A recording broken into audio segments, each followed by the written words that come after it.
Is being recorded. All right. Well, we are talking about the architecture of reality. This is the second one, and we're going to be discussing cosmology. What is where the history of cosmology in order to think through all of the questions of cosmology, and which is the study of what is the nature of reality, what is the nature of the cosmos, the nature of the universe. Um, Even that question is it a cosmos or is it a universe? What do we call it? Is a part of the discussion of cosmology. And we'll be discussing anthropology. What is man and what place does he have? What is the place that he has in the cosmos?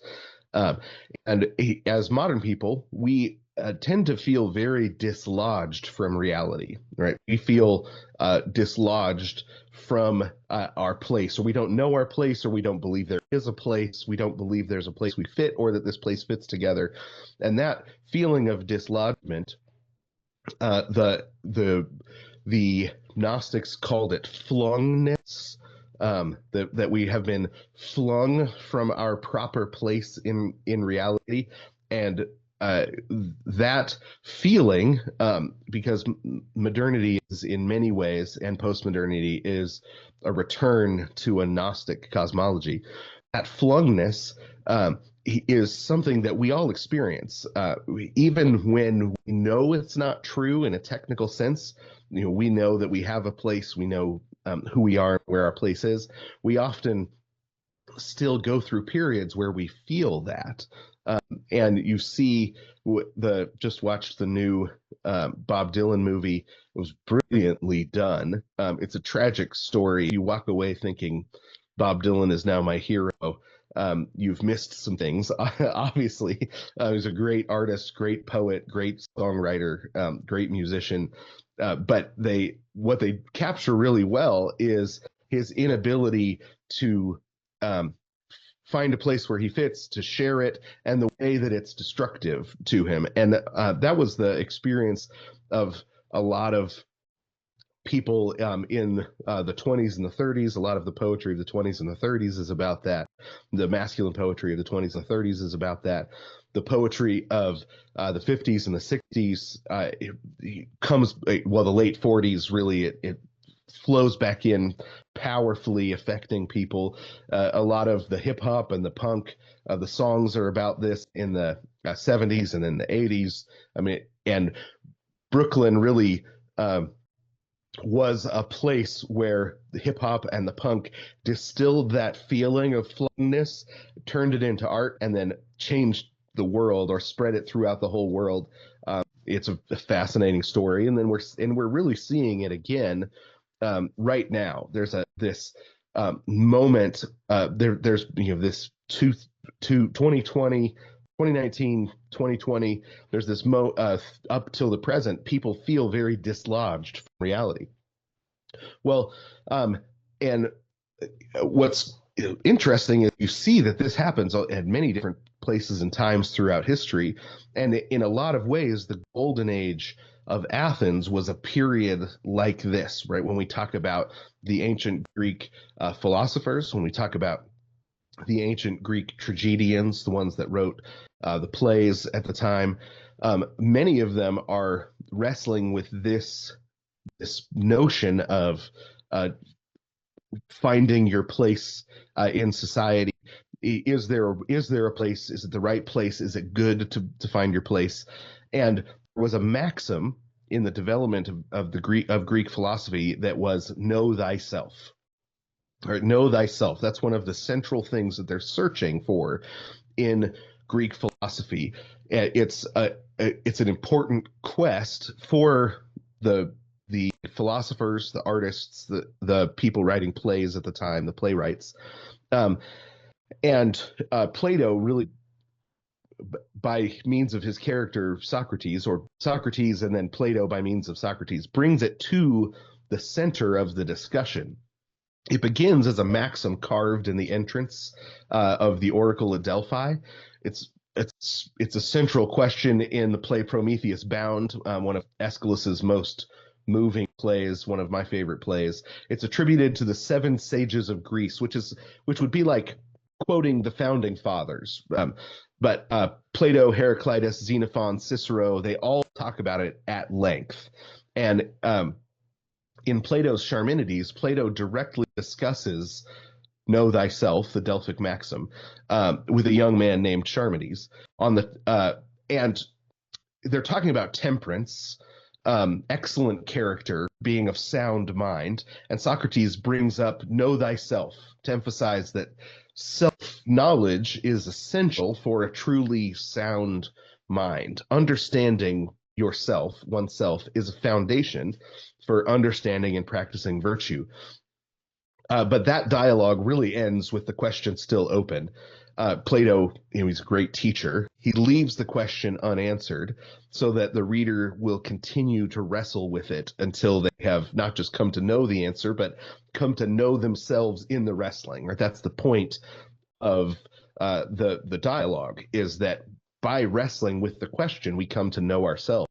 But what's really important is that Plato's definition of self-knowledge is something akin to know your place, right?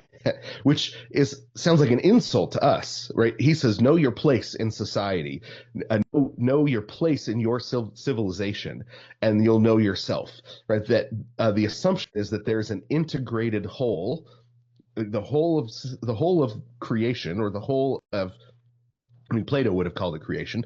The whole of creation, it is a unified whole, and society, your civilization, is a part of that unified whole.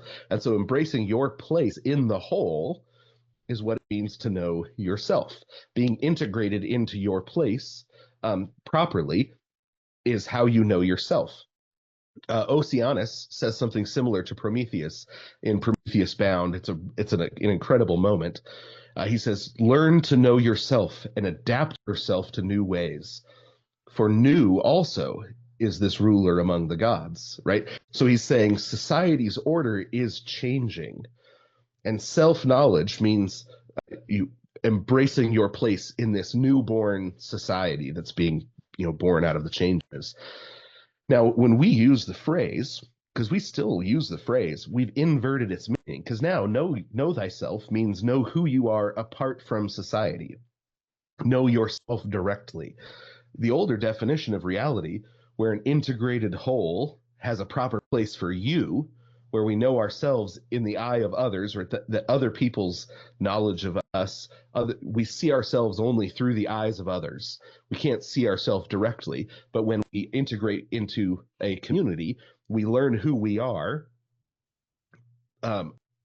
through the eyes and mouths of others. That's actually beyond what we can imagine. I mean, this is the reason when a marriage goes bad, it's so we become self-destructive, because the primary mirror, our spouse in our life, becomes a funhouse mirror. We can't see ourselves because we can't see ourselves directly. We're always seeing ourselves in the eyes of others. And when a marriage goes horribly wrong, our sense of self is destroyed. Our understanding of ourself is destroyed, because when we're loved well by when spouses love one another well, they actually establish a sense of self that's very solid by seeing them when you're loved, when you're seen in loving eyes. Well, and when society breaks down, there's a lot of the inability to really know ourselves well. But that understanding is beyond how we think, because we think true self-knowledge is rebellion against the place that society is trying to push us into. It's rebellion against our limitations, rebellion against society's coercive placement of us. That's when you find, that's how you be true to yourself, is pressing against society's coercive placement of us into our place. But the ancients knew what we have forgotten, right? Embracing our place, welcoming our limitations, integrates us into reality. And there's a lot of satisfaction to be found when you really know your place in society. You embrace it, you enjoy it, and you're grateful for it. And I know many of you, as you listen to it, you're already thinking, but, right? But um, my what has really expanded my imagination about this a lot is when you read through the ancients and the medievals, and you see them finding uh, joy and happiness within the limitations, in a way that we really struggle with. Uh, uh, Freud, one of the things that his argument against the existence of God, he says basically that we look at our father, and then we project a father up past the clouds, and we just do that because we need a crutch to exist. We can't just face down the hard reality that there isn't any order, right? There isn't any order, and so we invent God in order to, because our psyche needs it. It for the health of our mind, the health of our psyche. And what's interesting is what that means is true reality is bad for our psyche, according to Freud, right? And the but that is the that's been the effect that Freud has had on society. And Freud was he wasn't the one that came up with the ideas. He just with the idea that there wasn't anything. We'll trace down kind of the nihilistic cosmology that Freud is the final popularizer of. But this idea that there is an integrated reality, that we have a place in it, and that knowing ourself means knowing our place in it, is really central to the older cosmology. And so tomorrow we'll look at the way that plays out in Hamlet some.